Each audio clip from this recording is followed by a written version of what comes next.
ஏய் வண்டி நிறுத்து வண்டி நிறுத்து வண்டியை நிறுத்து. கண்ணாடி கீழே இருக்கு. உள்ள என்ன இருக்குது செக் பண்ணோம். உள்ள சார் ஒரு கியர் இருக்கு சார், ஹேண்ட் பிரேக் இருக்கு, ஒரு ஸ்டேரிங் இருக்கு சார். ஏய் காசு தான் வச்சிருக்கியா?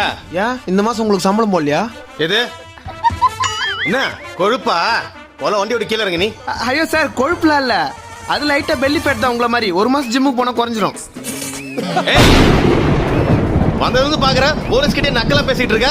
சாரி சார், இது எலெக்ஷன் டைம். உள்ளதா காசு இருக்கான்னு செக் பண்ணும். யோ செக் பண்ணியா? சரி சார். சார் சார் எத்தனை அரசியல்வாதி வண்டிங்கெல்லாம் போகுது, அவங்களெல்லாம் விட்டுட்டு என்ன மட்டும் பிடிக்கிறீங்க?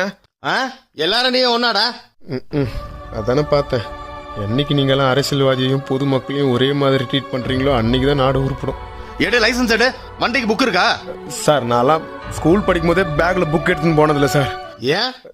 எனக்கு கையில் எடுத்துன்னு போயிடுவோம் சார். ஏய் நீ வா ஸ்டேஷனுக்கு வா. ஓவரா பேசிட்டு இருக்க. சார் சார் இங்க ஒரு பெட்டி இருக்கு சார். பெட்டியா? மாவானா? Sir sir sir bro Sun நியூஸ்ல வருமா? ஆடிங். ஏன் ஜெயா நியூஸ்ல போட்டா பார்க்க மாட்டியா? Sorry sir. தரடா பெட்டியா. சார் வேணாம் சார். பெட்டியில 50,000 மேல பணம் இருக்கட்டும். அந்த பணம் எங்க இருந்து வந்தது, எங்க போகுது, அதுக்கு ப்ரூஃப் மட்டும் இல்ல.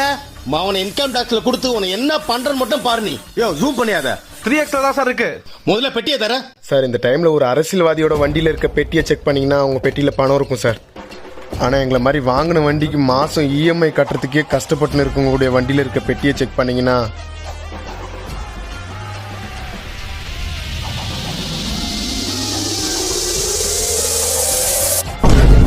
அவங்க அவுத்து போட்ட ஜெட்டி தான் சார் இருக்கும்.